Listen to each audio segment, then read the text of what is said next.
Globalement, je vous la fais en 2 secondes. Lundi 9h12, on se réveille, on ouvre le téléphone ou l'ordinateur, déjà 14 messages ou emails qui attendent une réponse pour avancer. Et c'est même pas parce que la boîte, elle est en hyper croissance, en train de grandir et tout. C'est parce que tout dépend de vous. Et dans ces moments-là, on se demande parfois pourquoi est-ce qu'on paye des personnes, puisque c'est nous qui devons résoudre tous les problèmes. Qui ici a déjà eu cette sensation? Mettez-moi dans le chat.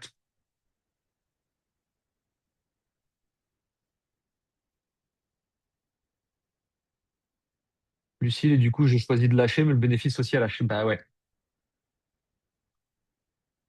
Là, on est entre nous, hein. Le truc que vous dites à personne, c'est je peux pas partir une semaine, tout est dans ma tête. Si je m'arrête, la boîte s'arrête. Je sais pas combien de clients j'aurai le mois prochain.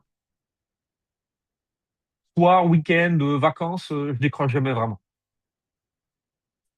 Et donc, en fait, j'ai toujours un peu la tête à ça. Et quelque part, au fond de moi, j'ai toujours un peu peur que si j'arrête de pédaler plus vite, ça s'arrête. Et je suis pas sûr de pouvoir le refaire. Et je me dis, va vraiment falloir que je passe ce palier, parce que au-dessus, ça ira mieux. Mais je peux pas rester là. Est-ce que vous avez ressenti ça?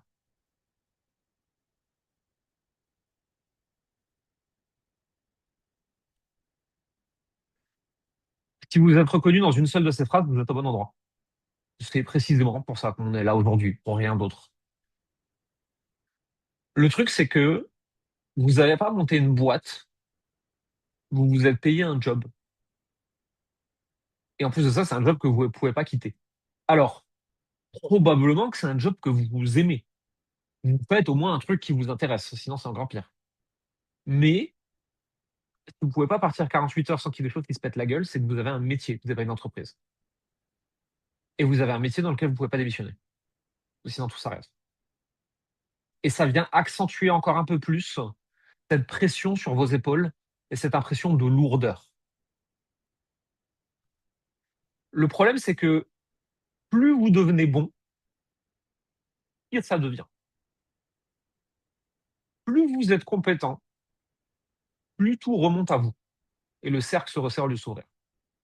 Puisque plus de chiffre d'affaires, des meilleurs contenus, des meilleures ventes, égale plus de problèmes qui vont remonter vers vous, puisque vous êtes le goulot d'étranglement. Vous êtes la personne sur qui tout repose.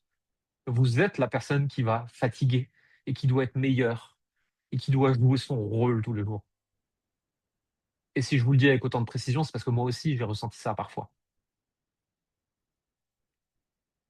Le quotidien du dirigeant, globalement, et ce que j'aimerais résoudre avec vous aujourd'hui, c'est le jeu des assiettes chinoises. Donc, vous stabilisez les ventes et c'est le contenu qui se pète la gueule. Vous réparez le contenu, c'est le delivery qui prend l'eau. Vous réparez le delivery, et maintenant il y a un problème administratif. Et en fait, on n'a pas envoyé les factures au comptable. Ah mince, la TVA. Ah mince, le setting. Ah mince, les ads. Et vous êtes en permanence en train de courir d'une assiette à l'autre.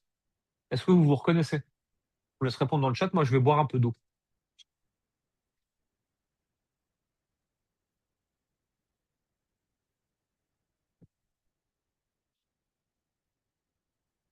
Ok, visiblement oui. Maintenant que je suis réhydraté, on peut continuer.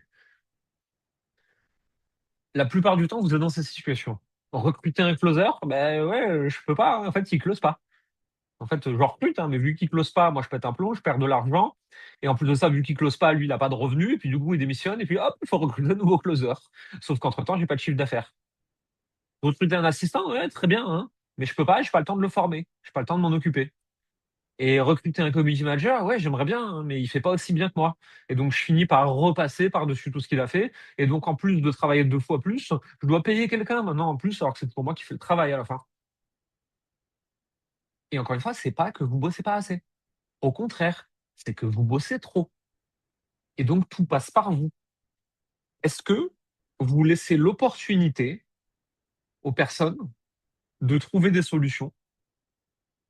Ou est-ce que, dès que ça se pète un peu la gueule, vous courez sauver tout le monde, tel un grand héros extraordinaire sur